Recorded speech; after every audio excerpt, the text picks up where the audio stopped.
arkadaşlar, tekrardan merhabalar. Örgülüm YouTube kanalıma hoş geldiniz. Bu videomda sizlerle beraber boyunluk atkı çalışması yapacağız. Bakın ekranda gördüğünüz çok şık, çok da gündemde olan atkımızın yapım aşamalarını paylaşmış olacağım sizlerle. Bunun için bir yumak ip yeterli oluyor arkadaşlar. Kullanacağım tığım 4 numara tığ. 4 numara tığ ile örmüş olacağız. Şöyle işaretleyicilere ihtiyacımız olacak kenar kısımlarda. Ve tabii ki de olmazsa olmazları makasımız. Onun haricinde hiçbir malzeme kullanmadan gayet pratik bir şekilde, kolay bir şekilde öreceğimiz tığ işi boyun atkılığımızın, boyunluk veya atkımızın yapım aşamasına haydi birlikte geçelim. Evet, başlamadan önce de küçük bir hatırlatma yapmak istiyorum. Şu an beni izleyen arkadaşlar, kanalıma abone değilsiniz. Lütfen abone olmayı unutmayın. Destekleriniz benim için çok çok önemli. Kurdele ile birlikte boyunluk kısmı da dahil arkadaşlar. Toplamda 2 kat ipimi yaparak ve 4 numara tığımla birlikte 315 tane zincir çekeceğim. 1, 2, 3, 4, 5, 6, 7, 8, 9, 10. Bu şekilde 315 adet zincirimi çekip geliyorum. Evet, bakın toplamda 315 adet bu şekilde zincirimi çektim. Şimdi 300 yani ikinci zincirden başlayarak 314. zincirden başlayarak bakın şu şekilde ipimi doladım. Hemen bir sonraki zincirden girerek şu şekilde ip kaydırma tekniği olarak yapacağım. Bakın ilmeğimi aldım, bir sonrakine geçiş yapıyorum. Şöyle aldım, tığıma ilmeğimi aldım. Bu şekilde iki tane ilmeğin arasından geçirerek modelimi kuruyorum. Evet, sıramın sonuna kadar, yani ilk zincirime kadar bu işlemi yapmak durumunda kalacağız ve sıramızı bu şekilde, birinci sıramızı tamamlamış olacağız.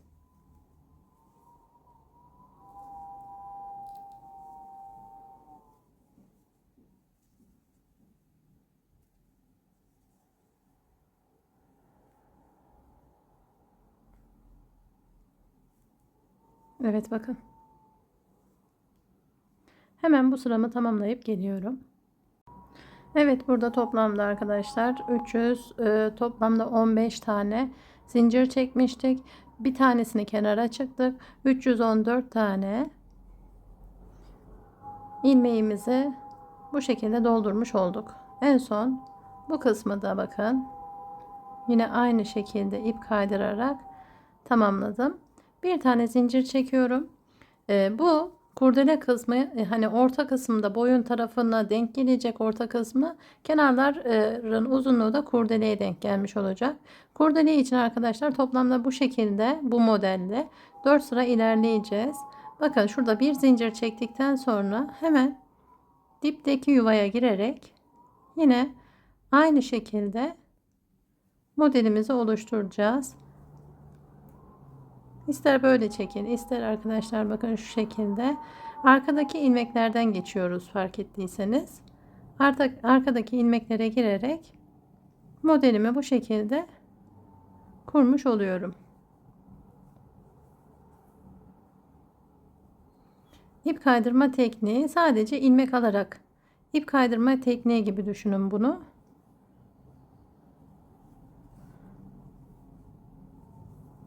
Bu şekilde ilmeklerimizi tamamlamış olacağız.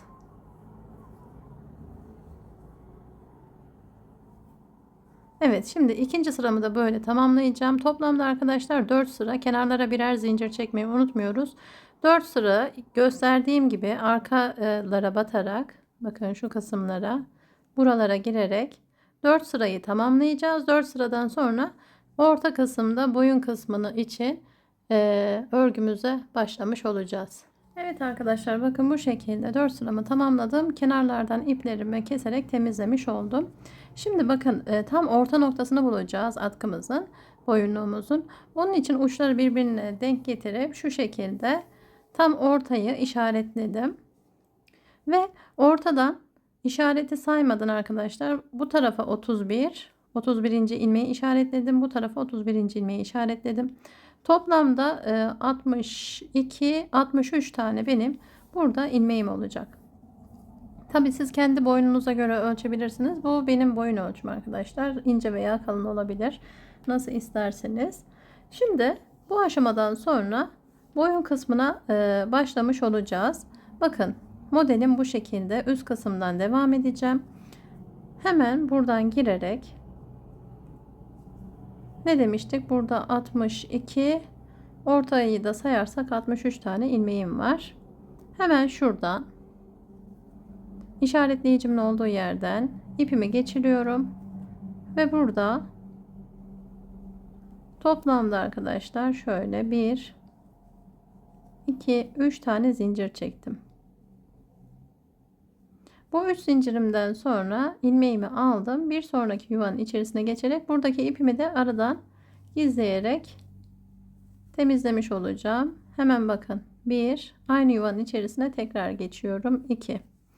Şimdi şuradaki orta noktadaki işaretimi alıyorum. Bakın kenardaki işaretim var. Bu 63 ilmeği birebir örmeyeceğiz. Kenarda bakın 3 tane zincirimden sonra bir sonraki yuvaya 2 tane artırma yaptım. Ve bütün yuvaların içerisine bu şekilde 2'şer adet artırmamızı yaparak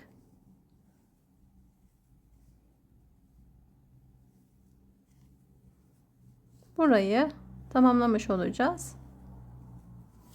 Her noktaya 2 adet ikili trabzan ilmeğimi alıyorum. Bir sonraki yuvaya bu şekilde girerek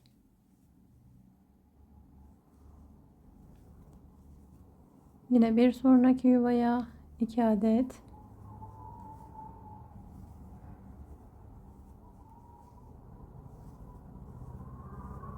evet, toplamda arkadaşlar bu şekilde yaparak bütün yuvalara çift batacağız ve bu işaretimin olduğu yere kadar geleceğiz. Hemen yapıp geliyorum ben. Evet, toplamda 125 adet ikili trabzanım oldu. Kenardaki zinciri de sayarsak. Şimdi buradan 1-2 tane zincirimi çekiyorum. Hatta şöyle 3 tane zincir çektim. Çevirdim. Hemen bakın burada şöyle önden girerek bir tane ikili trabzan oluşturdum. İlmeğimi aldım. Bir sonraki trabzanı kapsayarak şöyle 1 2 ilmeğimi aldım. Tekrar aynı yuvaya girerek trabzana girerek ön taraftan geçtim. Burada artırma yaptım. 1 2 3 toplamda bir sonraki trabzana da ön kısımdan kavrayarak ikili trabzanımı oluşturdum. Bu şekilde 4 adet trabzanımı elde etmiş oldum. Aldım, şimdi modelim bu şekilde. Arka taraftan bakın. Bir sonraki trabzandan arkadan arkadaşlar alarak toplamda 5 adet ikili trabzan oluşturacağım. Şöyle bir, tekrardan arkadan geçiyorum.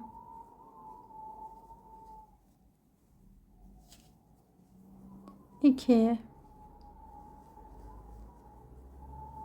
3 ve 4. Bu şekilde birinci grubu oluşturmuş olduk. Önden ve arkadan alarak dantel kısmını oluşturmuş olacağız. 5 adet yaptım. Tekrar ön kısımdan 4 adet. İlkini tekli yaptım. İkincisini arkadaşlar artırarak çift batacağım. 1, aynı noktaya 2 kez. 2. Sonra bir adet daha ikili trabzanımı tek yaptım. Toplamda 1 2 3 4 tane. Bir sonraki yuvadan geçerek arka kısımda 5 tane ikili trabzanımı yerleştirmiş olacağım. 3 4 5. Evet, ikinci grubumu da yapmış oldum. Evet, tekrardan ön kısımdan orta kısmı ikinci trabzanıma çift batarak bu şekilde artırmamı yapmış olacağım. Sıra sonuna kadar hemen yapıp geliyorum. Evet, dantel kısmının ikinci sırasını bu şekilde tamamladım. Bakın son kısımda burada arkadaşlar hemen ön taraftan girişimi yaparak son kez bu kısma da öndeki trabzanlarımı yerleştirmiş olacağım.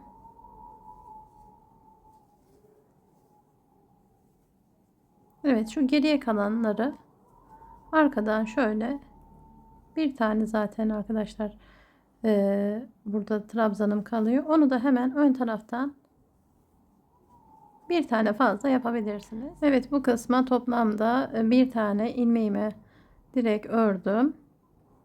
Trabzanımı ördüm. Ortaya iki tane artırmamı yaptım. Bir tane kenara ve bir tane kalan kısma da yine ikili trabzanımı yaptım. Şimdi buraya bir yarım trabzan yapıp kenar kısmına şöyle zincir çektiğim kısma yarım trabzan yaptım ve burayı tamamladım. 1 2 3 tane zincirimi çekip çevirdim. Şimdi bakın burada arkada gördüklerimi arkadan, önde gördüklerimi önden tekrarlayacağım. İlmeğimi aldım. Toplamda hemen bakıyorum. 1 2 3 zincirle birlikte arkadaşlar toplamda burada 4 tane trabzanım oldu. Pardon, şimdi arka tarafta ön tarafta fazla ilmek yapmıştık. Kalan kısmı da tamamladığım için burada zincirle birlikte 1 2 3 4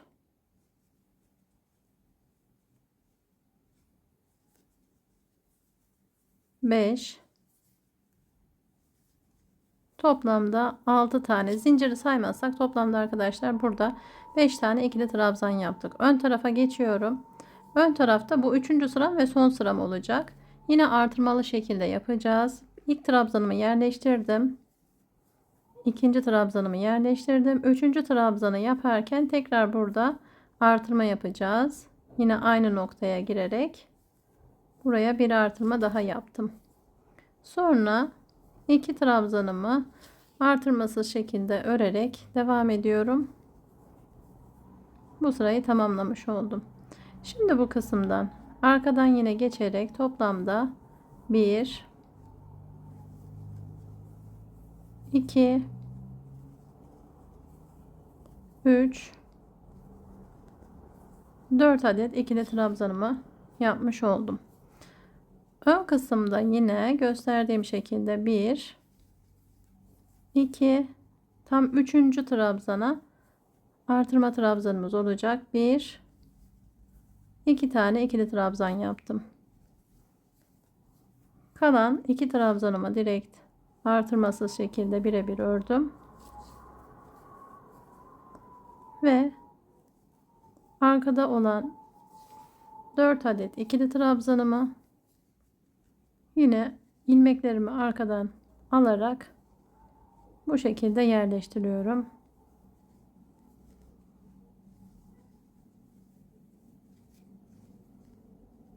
Yine aynı şekilde önden geçerek artırmamızı ön kısımda 3. trabzanımıza yerleştirmiş olacağız.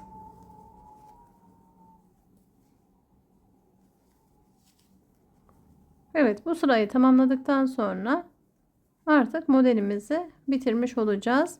Diğer tarafı da yine aynı şekilde başlayarak gösterdiğim şekilde birebir buradan başlayıp tekrar bu kısma kadar evet, hemen bu aşamayı da tamamlayacağım. Sonrasında karşı tarafa geçip karşıdaki ilmeklerimi de bakın nereden alacağım, nereye batacağım, o çok önemli. Karşıdaki ilmekleri de şu modeli bozmadan hemen şu kısımdan girerek bakın modeli bozmadan buradan girerek başlatacağım. Bu kısımlara ilk başta ne yapıyorduk? Yuvalara çift batarak ikili trabzanlarımızı yerleştirmiş oluyorduk. Bu şekilde tamamlayacağız arkadaşlar.